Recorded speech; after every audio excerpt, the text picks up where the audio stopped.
And just to say, Furaha, I'll give you a 2-minute warning on the chat so you know where you are. If I'm okay, thank you, I appreciate that. Okay, so thank you for the introduction, Jess. Yes, so our work, as our namesake is to really just raise awareness on the issue of sexual harassment across the continent and develop comparative assessments by looking at laws in other regions as well. That way we can identify gaps and just develop best practice benchmarks as well. So, of course, we had in 2020, this is during the COVID time, we took advantage of doing things online. And so we had 3 focus group discussions that were supposed to take place in person, but because of COVID, we had to revert to the online strategy, which worked quite well. We got the same information. So we had 3 focus group discussions on experts on sexual harassment and violence in South Africa. And we identified 3 groups.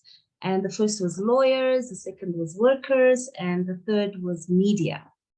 And so I'm going to focus a little bit more on the information that we were able to extrapolate from the lawyers, but just to say that the information from lawyers, workers, and media does strongly intersect with the challenges on gender-based violence and sexual harassment in South African universities, and I'll explain a little bit why. And so, my next slide.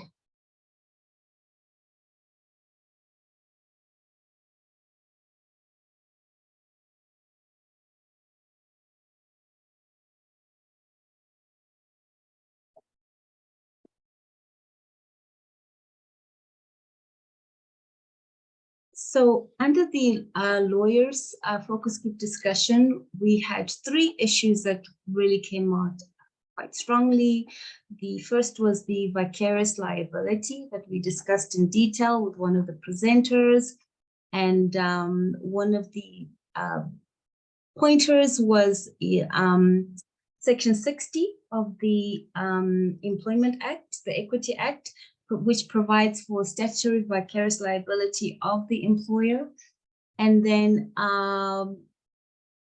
and so from these presentations, I just kind of just had to narrow the things that were of greatest interest. So I noted that an employer, once informed of sexual harassment, a sexual harassment incident is required under the code to take reasonable steps and to investigate and address the complaint. This is not something which is dissimilar to what you find in other laws that exist in a lot of African countries, where you have to, where there is a requirement that you have to make the employer aware of the sexual harassing behavior.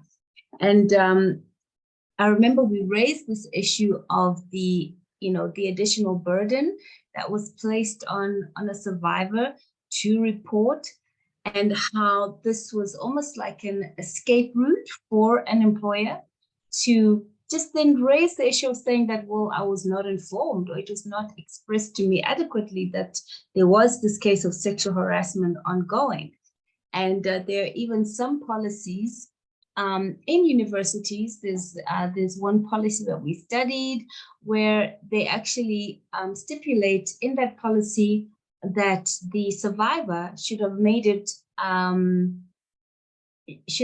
very clear, first of all, to the harasser, made it very clear to the harasser that they're not interested, and then secondly, to have reported. So you see this trend of placing this unreasonable burden on a survivor, and yet at the same time, it's also coupled by a lack of a structural support system.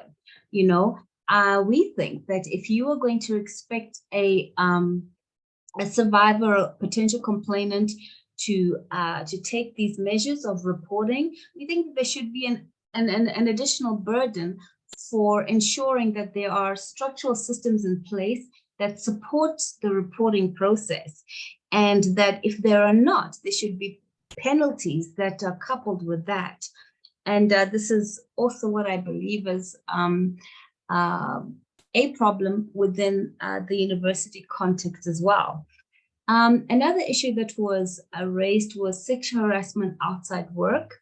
This was actually our second presenter at that focus group discussion, who pointed out that just based on the study that she had been doing, that she believes that, and she was actually referring to the university setting, that there was really just a gap in terms of defining sexual harassment outside of a workplace. However, my response has been to that, to that expectation is that I think that the solution really lies in the expansion of the definition of workplace and who are the different actors within a workplace context.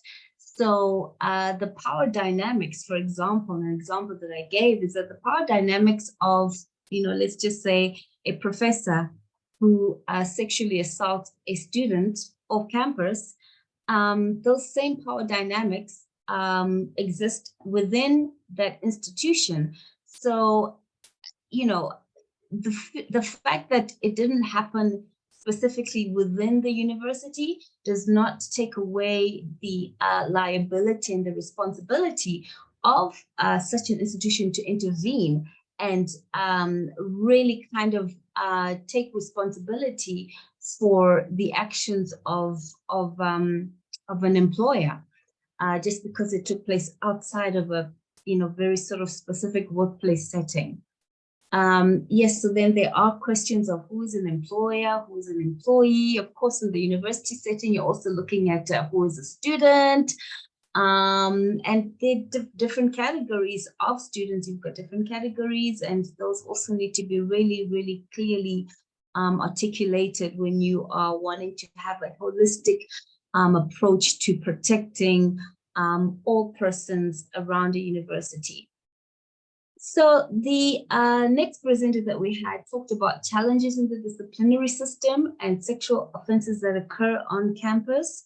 And one issue that we looked at was the need to redefine what an administrative process should look like, and the concern of how the disciplinary process in university settings usually took on almost like a criminal, sort of, it had like a criminal component to it that had some, disadvantages. I think that the criminal aspect is important to the extent that it really underscores the severity of the offense, of the abuse that a complainant or a survivor has suffered. But at the same time, because you are, it's a disciplinary process, there is an aspect where you kind of have to tailor make this process to suit a setting that may be finding a middle ground between civil and criminal, and not purely from the criminal side, which is very intimidating for many survivors and is actually a hindrance to speaking out. And so from these three presentations, we just, we couldn't list everything that the key issues that came out of there. The first one that I thought would be relevant for this discussion as well was addressing the lack of adequate protection resulting from the definition of sexual harassment, which occurs outside the workplace. I believe that the expansion of the definition of workplace is very important. And I'm glad that we find that expansion in international conventions like the C190, which I think really has a very comprehensive definition of workplace setting. And then reassessing the duty of care versus reputational harm. These are things that we see repeatedly, where if a university has, maybe any institution really has an opportunity to protect their reputation and really throw a survivor or victim to the wolves and not really emphasize the duty of care first, they will do that because they consider the protection of their institution as most important. Another element to this is, of course, who the reputation of the sexual harasser in question. If it is someone who brings in a lot of money for the university, someone who is a star academic person who brings a lot of advantage to the university, there is a tendency to kind of silence the voices. And so what is the solution there? I find that some of the cases that we have studied. 2 minutes I'm sorry? remaining. It's 2 minutes remaining. So yes, and then the other issue is the legality of the use of non-disclosure agreements to settle with victims of sexual harassment. It is an issue. It's not as loud as we have seen in other regions, but it does exist. And sometimes even the culture of a disciplinary process can be a form of an NDA as well. The confidentiality that they use to ensure that information regarding that process is not exposed is actually creating more harm, because sometimes you find that a sexual harasser who is an educator within that institution is released back into the teaching fold, and then you have a next crop of students coming in who are unaware that you have a problematic person because of this issue of confidentiality and NDAs. And then the other issue that was raised specifically in this context was the validity of the provision under the EEA, which renders the remedy of Section 60A unavailable to victims who fail to report incidences of sexual harassment to an employer. And the solution was that this was something that had to be interrogated further. Yes, so one of our presenters at that focus group discussion, specifically at her institution, education institution, at UCT, had talked about how they had two disciplinary structures. One was for staff who would go through the human resource management, and then one was for the student disciplinary panels. So that has its advantages and disadvantages. But one issue then again is within the same disciplinary system is that sometimes you would have like a panel of a panel who would be presiding over a disciplinary hearing, who basically don't have the expertise to deal with issues of gender-based violence or harassment. And so they treat offenses such as plagiarism, cheating, almost in a similar way as sexual offenses and rape. And we know this by just looking at their credentials, that this person is may have the qualifications to preside over a case that is dealing with plagiarism, but that doesn't necessarily mean that you have the qualifications to preside over a sexual offense case.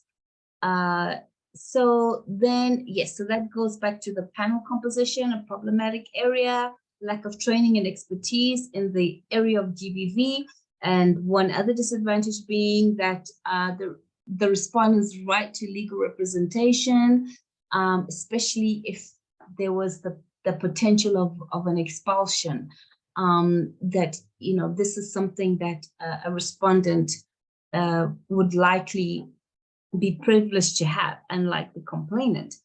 And then also, we also saw that there were efforts to tailor-make sexual harassment policies within education institutions, to tailor-make them and make them more progressive, and to really respond to issues of GBV in a more gender-sensitive way. But then at the same time, you would then see that there are challenges, hurdles in the form of implementation and monitoring. So the process of revising your sexual harassment policies becomes very difficult if you're not able to overcome the hurdle of implementation and monitoring. And who is responsible for implementation and monitoring? It is an insult to survivors to develop beautiful policies that speak very well on issues of GBV, but then when it comes to actual implementation and monitoring, nothing is done. It's not matching. Could you, brilliant, perfect, wrap up? Okay. Thank you. Thank you so much. That was a fantastic presentation, and so full of information, which I'm sure people will want to unpick during the Q&A. So thank you so much. I'm going to move over now to the third panelist that we have speaking today, who is Joel Quirk, who is a professor of politics at the University of Wits. His research focuses on enslavement and abolition, work and mobility, gender and violence, historical repair, and the history and politics of Africa. Joel's most recent co-edited work is entitled Research as More Than Extraction, Knowledge Production and Gender-Based Violence in African Societies. And the title of the paper is Oral Histories of Gender-Based Harms, Equity and Liability at the University of Witwatersrand. Over to you, Joel.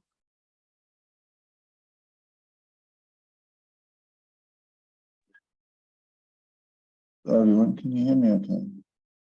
Yeah, we can hear you and we can see your screen. Excellent. So I want to take this opportunity to thank everyone for their contributions today and for this opportunity to talk to you at all about a project which I must confess I'm slightly anxious and nervous about, because it's the first time I've actually presented on this. This is not my primary area of expertise, but it's something that I've taken up in more recent times. And I'm looking to share some preliminary thoughts with you about some of the things I've found. So this project is entitled Oral Histories of Gender-Based Harm, and it specifically focuses on questions of equity and liability at the university at which I work. And what I want to specifically do is provide a brief, yet hopefully somewhat granular account of the last 10 years of institutional reforms and efforts that are designed to address gender-based harm amongst members of the Wits University community. So I'm going to focus specifically on the key office, the Gender Equity Office, that was established by the university in 2014. Snapshot of the kinds of things that I think have faced this office in the course of the last decade.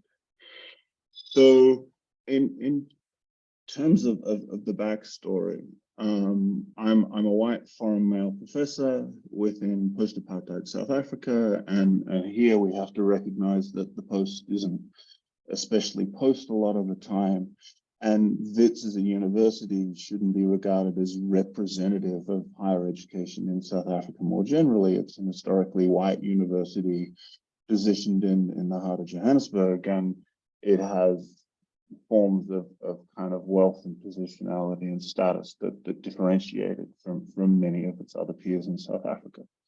So I moved to Wits roughly 11 years ago. And as part of that move, I ended up by accident in a department that was the epicenter of a sexual harassment scandal at the university. And through a kind of complicated series of events I don't have time to go into, I ended up firstly as a member of an advisory committee established by the university to try and address policy in these issues. And I've more recently been the co-chair of that committee. And as part of my role in this process, I've been engaged in questions of policy reform and policy design. So I'm not going to pretend to be standing apart from the events I describe. I'm kind of implicated and connected in them in all kinds of ways. and as part of that process, I've more recently undertaken a new project which is designed to try and capture the perspectives and experiences of people who have dealt with questions of gender-based harm within the WITS community. So this project I started last year. I've so far done 33 semi-structured interviews with staff, students, executives, frontline service providers within the WITS community. It's an insider-outsider approach where a lot of the people I've talked to as part of this project are people I've known previously, people that I'm connected with, not all of them, but some of them. I'm not asking them about theory, but I'm instead trying to get a sense of their perspectives and experiences of the way in which the university has sought to address questions of gender-based harm. So as part of this process, I am in the process of transcribing these interviews. I then send them back to the people I've talked to, who get to edit and refine them and decide whether or not that they're comfortable with the transcript as given. I then have to make sure it doesn't expose any questions of legal liability or deal with questions associated with cases and confidentiality. And I'm proposing and intending, and hopefully will later this year, publish these interviews as a Creative Commons online archive. And that's part of a kind of understanding of how knowledge is constructed and deployed, where I want this project to capture experiences in ways that benefit everyone and not simply the person doing the interview. I have some complications in terms of who I can talk to and where my ethics approval covers or ends, and I'm not really in a position to go into the details.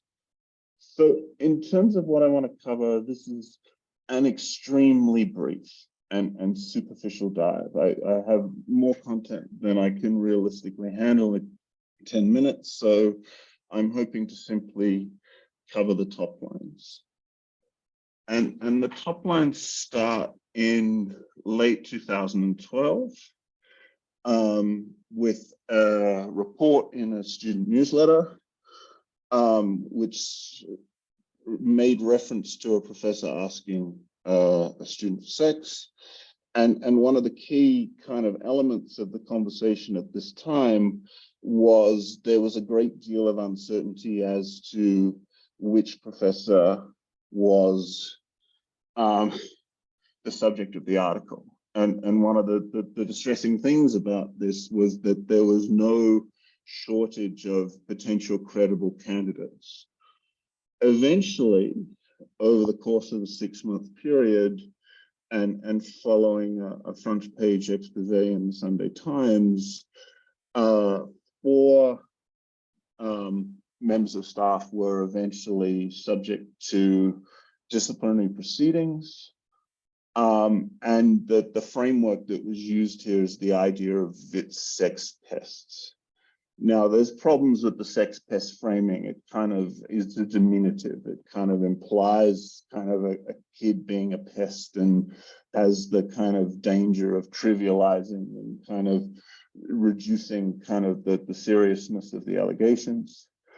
Crucially, these were all members of academic staff. And the fact that there was 4 of them within a short period of time created a sense that the university as a whole was facing not simply the euphemistic bad apples, the isolated instances that can be kind of excused and minimized as people having individual failings. It was because of the scale and number of the allegations understood to be a systemic problem. So I'm interested in what happens next, how far the reforms initiated by the university went, and what the questions of design look like. So how do you design a policy and institutional response to questions of gender-based harm?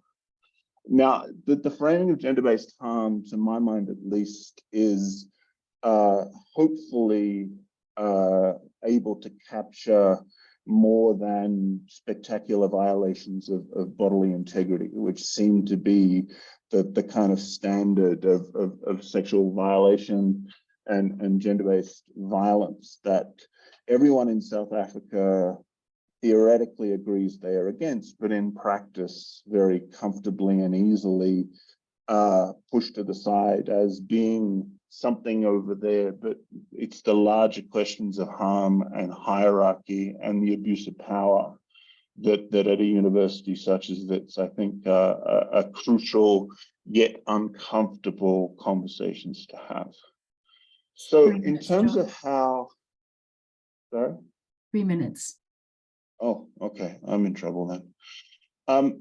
In terms of how this worked, we have the idea that WITS took this seriously. We have academic members of staff being fired. We have an independent inquiry. We have the establishment of new institutional architecture. And we have a new vice chancellor who took this as an opportunity to burnish his credentials in all kinds of ways, and was deeply and directly involved in various policies and not always for the better.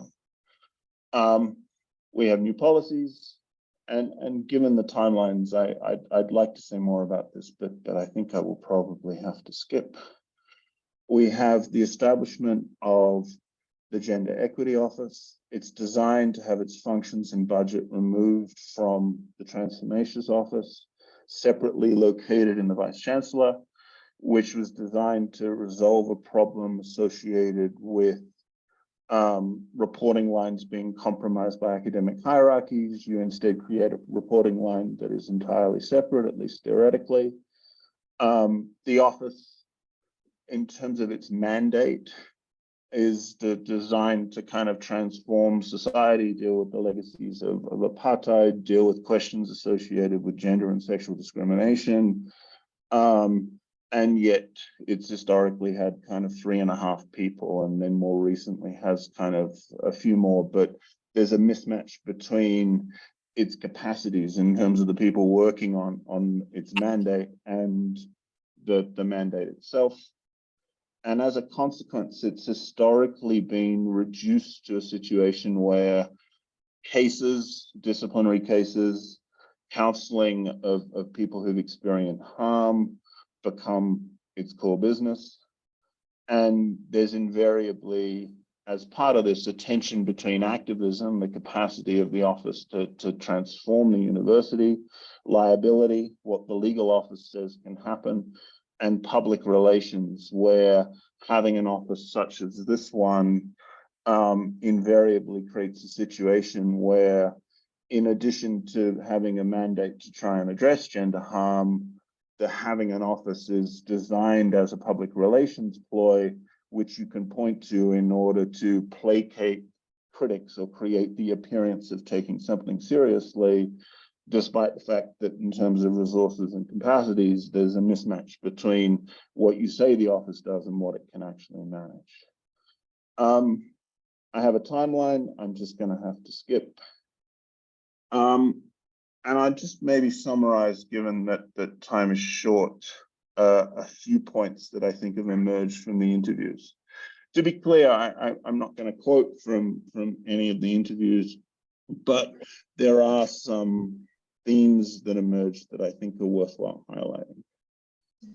The first, and I think this is the most important point, gender equity is much bigger than cases and counseling. And I don't mean to suggest here that cases and counseling are important, but there's a sense that having a gender equity office never quite gets to equity with the intensity and resources that one might hope or expect, because 90% of the resources are used up in reactive mode, dealing with disciplinary cases, dealing with counseling.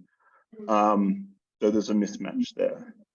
The second point is that disciplinary proceedings, sorry, I can't, it's cut out. This is my last slide, I'll be quick.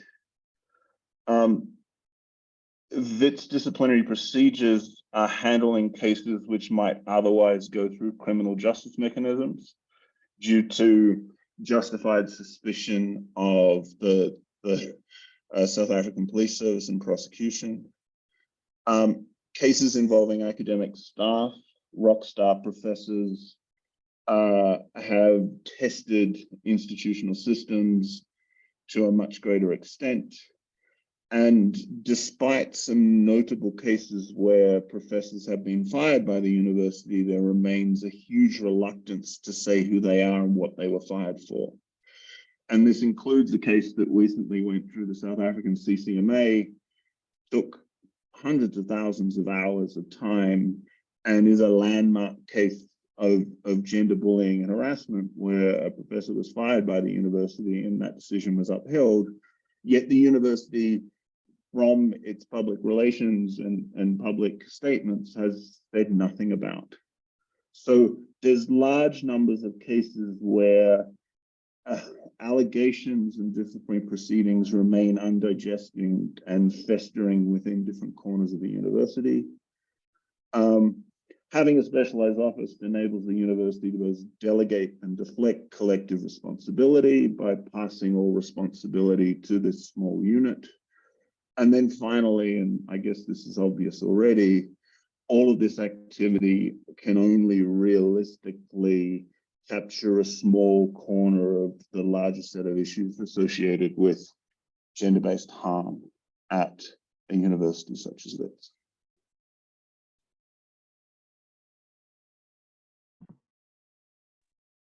Thanks so much, Joel. That was another fantastic presentation.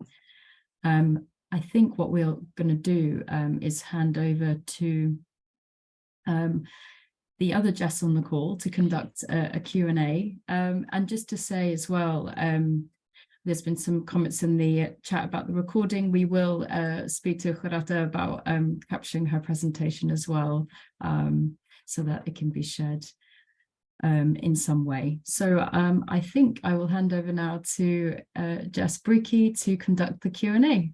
Thank you. Thank you very much, Jess and Hadrija, and to the three really outstanding panelists.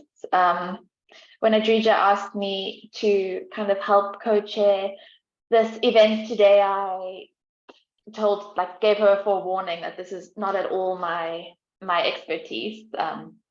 I study boats, but my kind of interest in this topic is from being a student at kind of two big South African universities and having, you know, experienced these processes myself and supported friends who've had to go through these processes, and been a lecturer and had students go through these processes. And I've always found them very difficult and kind of overwhelming.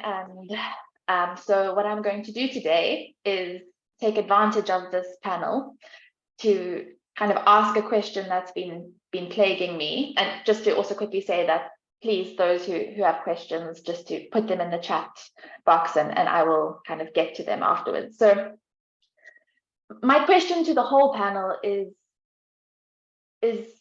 kind of connected to something that Furaha asked, well, Furaha mentioned in her session about this kind of the criminalized, overly bureaucratic processes, and how really often it is kind of this criminalized process that makes the survivor or the person coming forward feel particularly uneasy. And I think this is really interesting, because kind of often these overly criminalized or kind of carceral responses, when they do happen, not that they do often, are pitched as something that is to the detriment of the accused, right? That it's like kind of overly carceral, overly criminalized processes can only be to the detriment of the accused. But I think it's really interesting in that how it can also put off people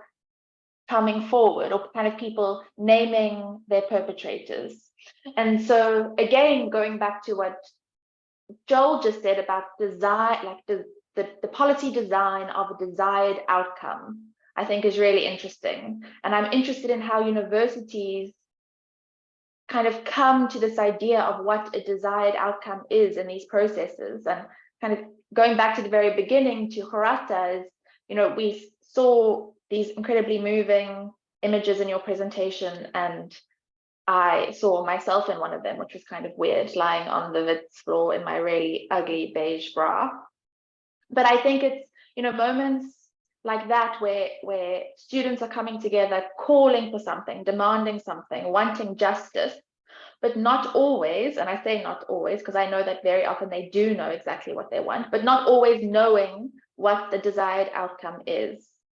And I think I'm kind of particularly interested in this as I'm very interested in how theory travels, and I know, you know, Ruth Wilson Gilmore just visited South Africa, and abolition is very topical. But I think that, you know, how kind of these anti-carceral feminists talk about abolition in the North doesn't always fit to our context in the South, and doesn't always fit to our context in South Africa. And so I think I'm really interested in hearing more from the three of you on this idea of a desired outcome to these processes, which I know is a big question, but like I said, I'm taking advantage of the expertise on the panel. So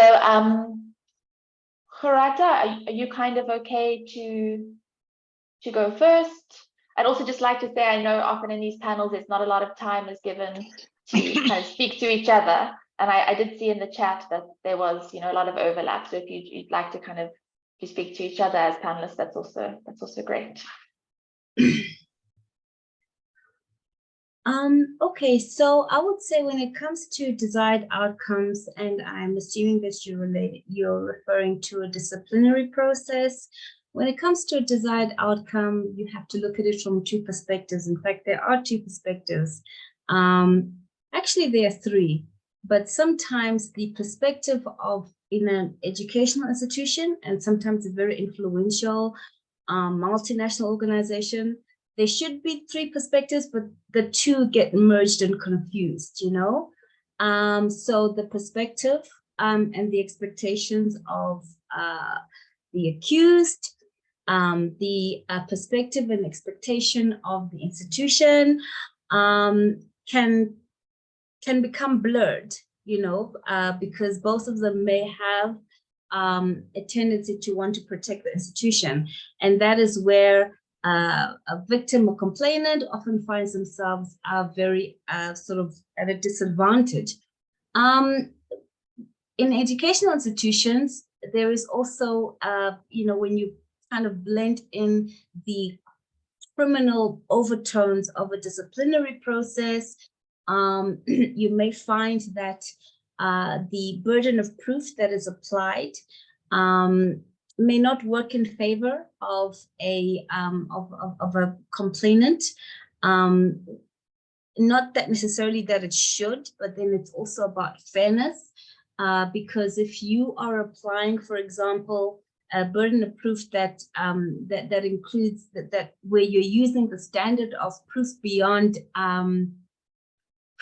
reasonable doubt, then you're really expecting that process to use a standard that is, you know, the same as a, you know, criminal court case, you know, and in that process, you have a complainant, a student who doesn't have the same tools, the same access to legal advice and legal support that the institution has itself, and that the accuser may have. And then the other burden of proof would be, of course, the balance of probability. So this is why I think that there has been recommendations that a disciplinary process should be something that is more tailored to towards using that standard of what, you know, balance of probability. But because the process itself, you know, is really layered with very protective mechanisms and protecting the institution, sometimes it's really difficult to really get key insight from the outside in terms of what standards are they using. But then also, even if you're applying the proofs beyond a reasonable doubt. It should be clear that proof beyond reasonable doubt does not necessarily mean, and should not equate to proof beyond a shadow of a doubt. And sometimes that is a mistake that the institutions make when they are, conducting these disciplinary processes. And usually it's quite deliberate as well. Yes, thank you. Joel, have you had a moment to read Anna's question in the chat? No, that's fine. It's kind of related to my question, and I was sorry. Yes, no. Do you want me to try and bundle them, or if you can? Otherwise, I'm happy for you to do one, and we can come back to it. I do think that they're linked, but yeah. So I kind of did the running too fast thing, and that invariably ends up in a situation where kind of some of the nuance drops.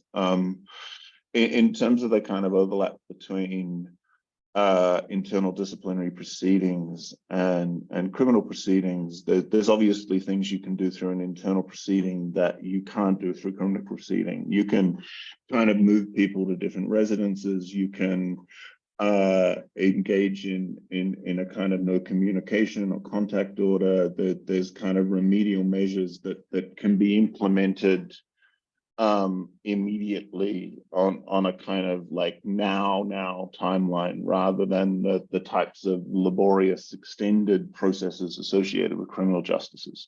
So I wouldn't want to suggest that one is a substitute for the other. They have kind of different competencies, and they can be employed in different ways.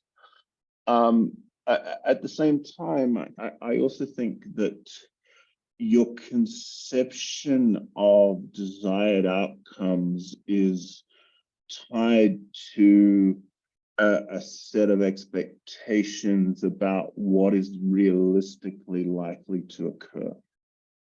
And if you have diminished expectations of your institutions, and South Africans, for very good reasons, have diminished expectations of the South African Police Service and Criminal Justice Service, it kind of constrains your understanding of what a remedy might look like.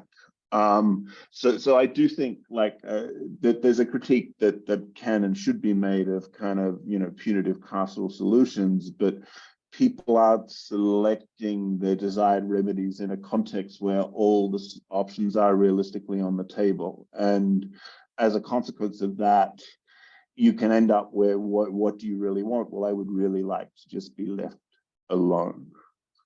And I think one of the biggest problems we have is that in terms of desired outcome, people would really desire to not have someone else go through the same trauma that they experience.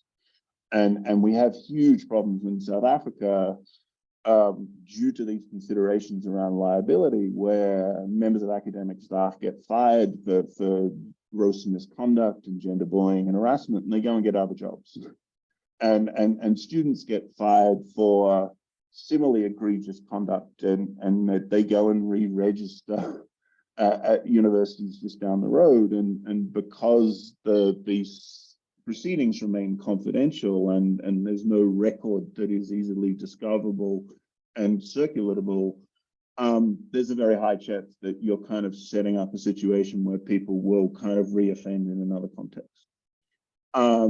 So I think it's complicated. I do think that the whole idea that everyone needs to go to jail has been necessarily and justly complicated, but the kind of transitional justice mechanisms that people often celebrate aren't perfectly chosen in a free context. They're also tied up in a limited set of expectations of institutions.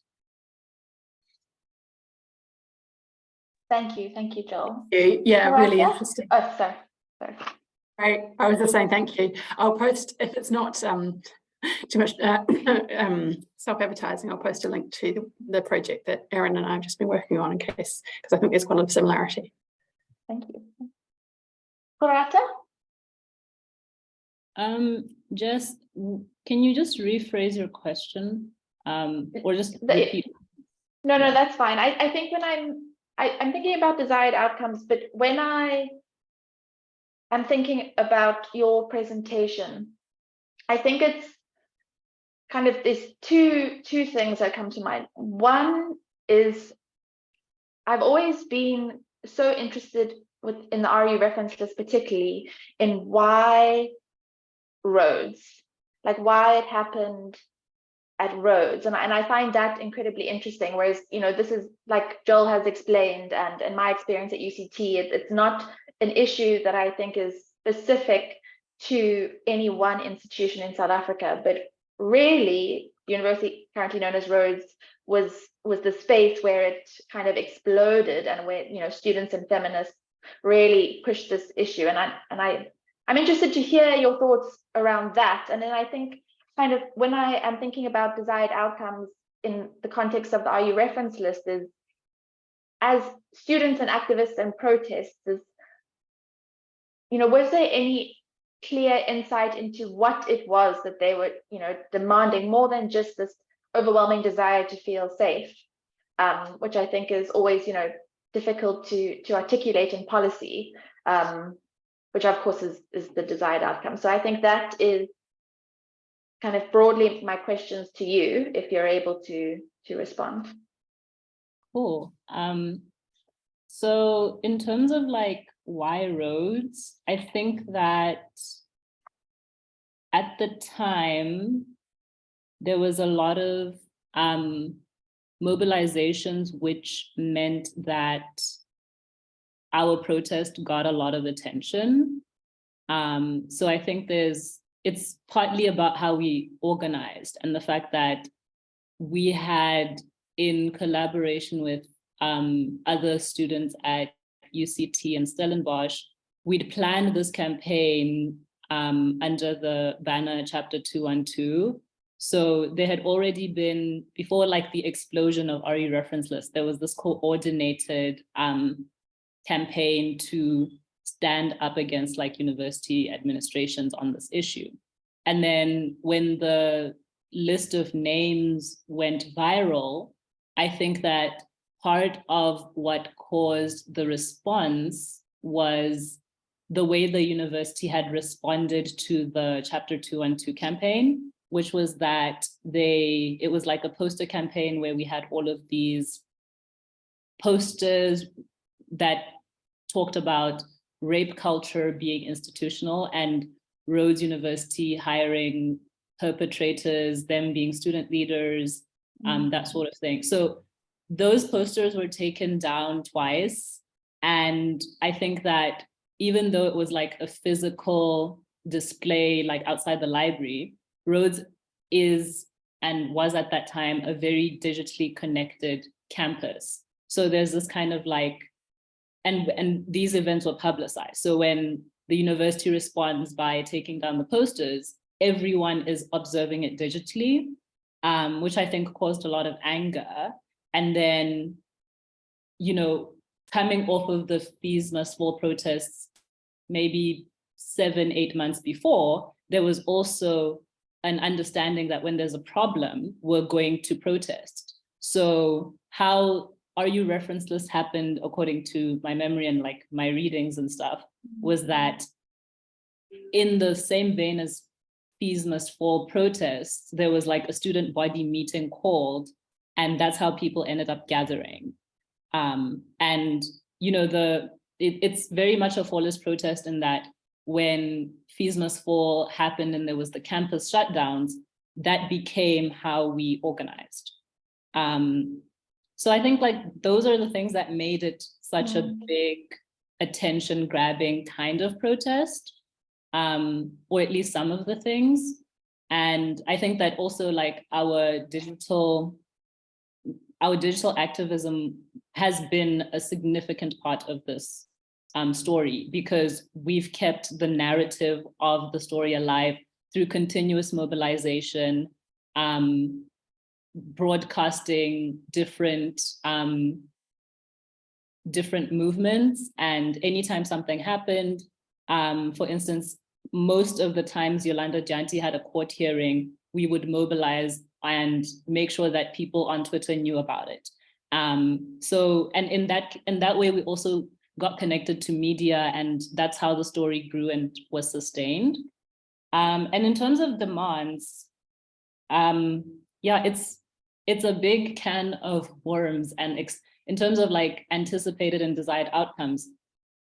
One of the main things that I think never happened at Rhodes University, which might have changed the course of the protests, is that the university's narrative around the protests made it seem that they were not implicated directly by us, like saying that you are the problem is with the administration's ineptitude around this. And the way they tell the story is around, you know, we support genuine sexual violence protests, but we are against criminal elements. So there's already like a criminalization of protest movements. There was interdict taken out, preventing us from shutting down campus. And the difference was that students felt there wasn't an acknowledgement that they were implicated in the problem. And also they were limited in that one of the things that they responded to a lot of the demands that were set by the students, but they refused to suspend the people who were named on the list, which then prolonged the conflict and the protests between students who were protesting and the administration. Because to us, it was like, we have enough communal knowledge that these people are perpetrators of violence, and we'd like to see some action taken against that. Whereas the university couldn't do that because they needed them to go through the fair disciplinary hearing.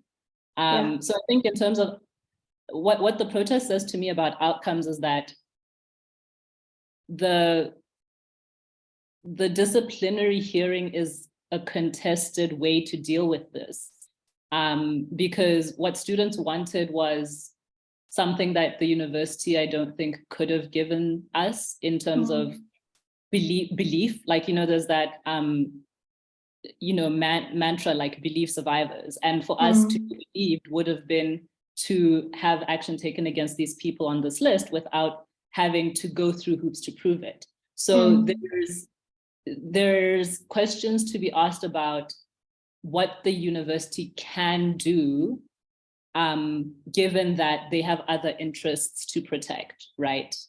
And those questions are being grappled with. And I'm not saying that to absolve the university of what I think was a failure to deal with the problem in a caring manner, but I am saying that, like, because of the university's interests, it's difficult. It would have been almost, I would almost say, like, we can't expect of them to meet some of the anticipated outcomes, because some of those are not possible in the structure that an institution is.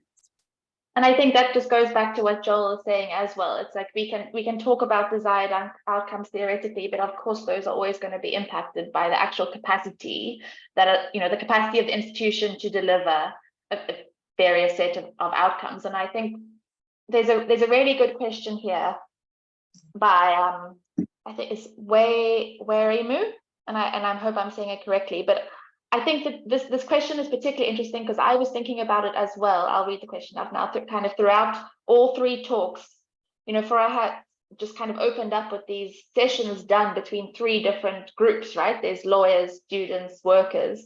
I think when we think of the university and the different stakeholders that the university has, it's easy to think of these stakeholders as kind of pushing against each other. But really, when you kind of think about this very complicated workspace, you know, sexual violence is experienced by people in all, you know, people in all these different groups, whether it be workers or students or faculty or, you know, staff members. It's kind of, it's not just an issue that is experienced among student groups or kind of between student groups. It's a complicated one. And so Romu asks that, I know that you all speak about institutional failures, but they're wondering if anyone has any insight or examples of how these failures have affected organizing and protests. So specifically looking at trust or accountability or vulnerability. And again, they are someone that's participated in the RE reference list, and their observations have been that the difficulty of organizing and solidarity across these social or geographic differences due to the lack of trust between the groups. And I think that's a really, really interesting question, and one that I was thinking about in terms of kind of workers, students, lawyers, as these three separate groups. But you know, what are the opportunities for kind of relationships or solidarities between them? So this question is not addressed to anyone specifically. Is any one of the three panelists kind of have a response to this idea of kind of organizing across differences on campuses?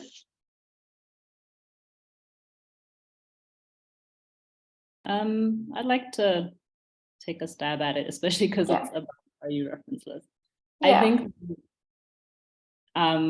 RU reference list, and I think Fees Must Fall broadly, brought up a lot of conflict amongst organizers. And this is something that I have been impacted by. I think a lot of us have been impacted by, because I think it would be very difficult for the same group of people to ever try stage the same kind of movement again, because a lot of those relationships have broken down. And I think that, like, also, I mean, the cohort of people who were protesting at the time were like 17 to 23-year-olds, right? And I think with the passage of time, I've become aware of how we really were not prepared for kind of what we were doing. And also, like, some of the problems around trust, around accountability, you know, it would have been great for us to not even have to have those protests, because encountering those issues was really difficult. And I think that, like, we couldn't really have been prepared, given that we were like mostly fresh out of high school. And in terms of like thinking of future organizing, which is something I'm still invested in, and thinking about the continuity of movements, it's important to me for people to also think about different levels of relationships. So it's straightforward to me to protest against the university administration, because they kind of have a specific mandate that they have or haven't met, and I can call them on that, right? But the difficulties that I think are related to organizing, as Wairimo is pointing out, is that there's a lot of things that we need to be aware of in terms of like horizontal relationships. So if a community member within the protest, as what happened with rape at Azania, is accused of rape, then what happens? And because we were looking hierarchically at the superstructure, I think it's difficult to maintain relationships and maintain, you know, solidarity amongst ourselves when we don't really have a point of reference for how to deal with interpersonal issues within the movement. And I think this is where abolition and abolition feminism really starts to look towards that, because a lot of the justice literature from that perspective seeks to think about the capacity for everyone to harm and what needs to happen in order to have repair within a marginalized community.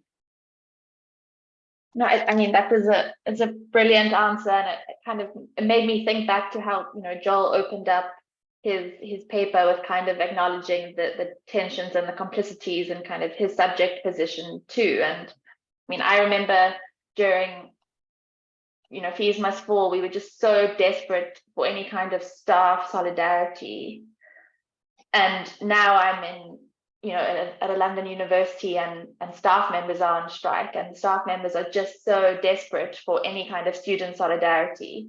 And so it's been really interesting for me to be here and kind of witness the opposite of what I had experienced, and kind of see these groups that are, both kind of subject to these same neoliberal, systems, and how there's so little connections for kind of politics to happen between the groups. And it kind of struck me in all three of your papers how important that is. We have one question. I just want to know if we have enough time for it. It's a really good closing question. 2 minutes. Okay. Then I'm so sorry to Furaha and Joel, who I really thank, but this question is a perfect kind of closing question for Gorata on the kind of afterlives and the archives of the RU reference list. If there's time for it, Adrija, you'll just have to take control of this, because I'm a terrible timekeeper. Or you know what, Adrija, I think that Gorata did speak to this kind of throughout, and if you would like to take the last 2 minutes to close, then I'll hand it back to you. I was just about to say we can continue this discussion on Twitter. We have our Fem Dialogues Twitter account, which we can post here, and we can continue some of these conversations. But also, this is like one of an ongoing discussion. Before I say more, I just wanted to say thank you, Jess, for an incredible Q&A, and for all your insights and thoughts, and our speakers for their incredible presentations and for taking time out and presenting their thoughts and comments with us. We are really, really grateful for this. And again, like I said, this is a part of an ongoing conversation. It's the first panel of a series, so we will definitely continue this conversation. We will also archive this on our website, which will be live very soon. We will collect all the links and resources that you have shared on the chat, put it together in email, and email it to everyone who signed up, along with the live website. Just also a reminder that we would love any of you who is interested to be involved and be a part of this project. We imagine this project to be a collective project, to be rooted in our communities, to be rooted in feminist struggles and activism and practice. So please reach out to us. Feel free to write to us. You can also get in touch with us through our website or our Twitter accounts. We will be conducting interviews in South Africa we will be there physically in South Africa from end of June to end of July. And we will be speaking to academics, students, researchers, practitioners, activists in the areas, in this area, who's working in this area. And we are also like the voices of people with lived experiences are at the center of this research. So please feel free to reach out to us. We would love to hear from you. We are also doing online interviews, telephone interviews. So if you would like to speak to us through the digital medium, also let us know, and we can make arrangements according to your needs. Jess, do you want to say something, or have I covered everything? I think you've covered everything. Thanks so much to everyone for being here. It was lovely to see you all. So that's it from us. Thank you again to Jess, Gorata, Furaha, Joel, for your time, and you've given us so much to think about. I have like pages and pages of notes that I'm going to take back and reflect on, and everyone who attended and posted such wonderful questions to our panel as well. Thank you, and have a good rest of the day. Solidarity. Thank you so much. Thank you. It was great. Bye. Could the speakers possibly stay on for like 2 seconds, if you don't mind? I think Okay. Sure. I think Furaha's just left. Shall I? I'll just. Oh no, Furaha's there. Ah, brilliant.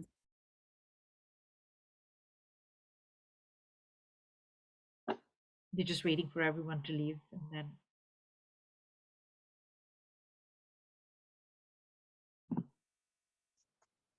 Hello, can you hear me? Hey, can you hear me? Hello? We can hear you. Hello? Yeah. Hi, Bianca. Hi. Can you hear me? Yeah? Oh. Oh. Furaha, I can hear you. Okay, great. Yeah, I think you were asking us to stay on a little bit for a second. Yeah, hi. Sorry, if that's okay. Let me just quickly. Yeah, perfect. No, I just wanted to say thank you for your time, and this was absolutely brilliant. So just wanted to say a personal thank you as well. And we are so sorry I forgot to switch on the recording for Gorata. And we were just wondering how we can include your presentation. Actually, I'll stop the recording now.